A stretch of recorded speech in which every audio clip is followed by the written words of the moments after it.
Over my 44 years of playing and teaching pool, I've heard every opinion there is about the ghost ball. Some people love it, some people hate it, some people are confused by it. If you're new to pool, you may be wondering, what is this ghost ball all about? So what I wanted to do is just put together a short and concise explanation of what the ghost ball is, what it isn't, and how to use it. At the end of the day, the ghost ball is a very simple concept that every pool player needs to understand, whether they use it or not. So let's dig into it. On your screen, you're seeing a camera angle of an object ball, the one ball that we want to cut into the corner pocket. At the same time, you're seeing an overhead diagram of the same shot. So you'll be able to see graphics on screen at the same time and compare. Okay, what is the ghost ball? Very simply, the ghost ball is another ball that you freeze to the object ball in line with the pocket. That's it. That's what a ghost ball is.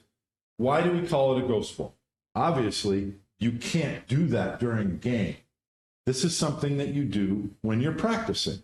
And once you've aligned your aim using the ghost ball, you remove it so that you can shoot the shot. Obviously, when it's removed, it's not there anymore. It's now a ghost. Two terms that you need to know. When the ghost ball is in place, the point where the ghost ball and the object ball are touching is called the contact point.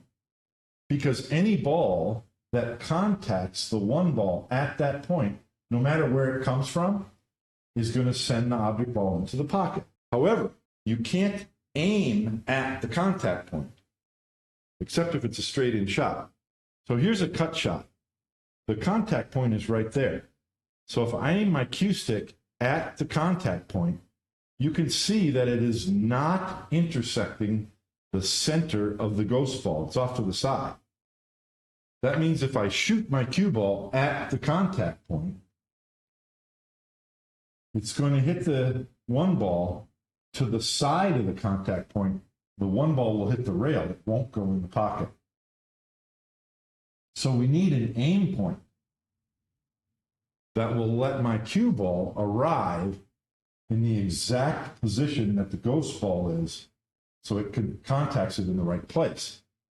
The reason why we use the ghost ball is because that aim point is super easy to see. It's the center of the ghost ball. Just line up the center of your cue ball with the center of the ghost ball, and that's where you need to aim.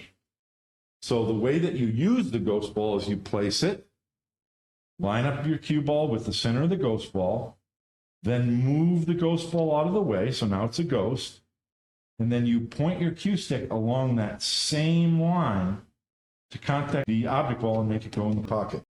Some players have trouble visualizing the ghost ball once it's removed, or reacquiring the aim point. And that's where my tip comes in. We're actually missing a step.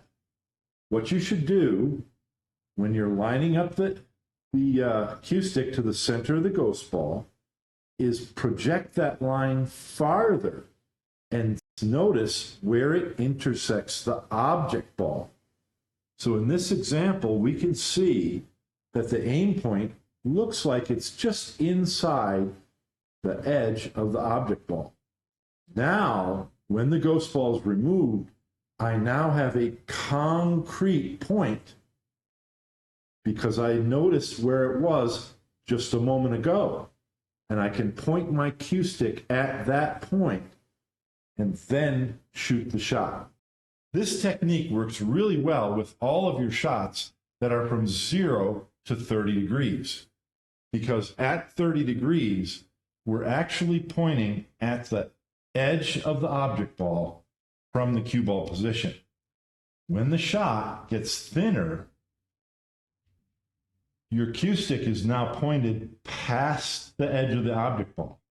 So you no longer have anything concrete to look at on the object ball. There's a couple of techniques that you can use. When you're lining up the shot with the ghost ball there, notice how far the center of your cue tip is away from the edge of the object ball. Mirror that across the edge of the object ball, and that gives you a concrete point to remember when the ghost ball is removed. Then you just imagine that same point mirrored across the edge of the object ball and that's your aim point. Sometimes there are other object balls nearby. So when you're aiming through the center of the ghost ball, you can actually pick out a point on another ball off to the side. Once the ghost ball's out of the way, just aim your cue stick at that spot to pocket the ball. Another objection that I hear sometimes is when the ghost ball is in place, it's a solid ball, it's an opaque object. So when you're trying to see where the aim line intersects the object ball, you can't really see it because the ghost ball is in the way. And that's the reason why I invented the ghost aimer. The ghost aimer is made out of clear plastic and has a red post in the center. That's your aim point. It's the exact diameter of a ball. So you put it in the ghost ball position. Now, not only do you have the center of the ghost ball marked with the red post, but you can see through it. It's clear, and you can see where that point is on the object ball or to the side of the object ball. Then I also have another ghost aimer, version 2, which has a rotating center. You point the arrow on top at the pocket when you place the ghost aimer, and then you can turn the center so that that arrow is pointed at the cue ball. This gives you even more information. It gives you an estimate of the cut angle in degrees, and there's a scale that lets you estimate the distance of the aim point from the object ball's edge or center in ball width fractions.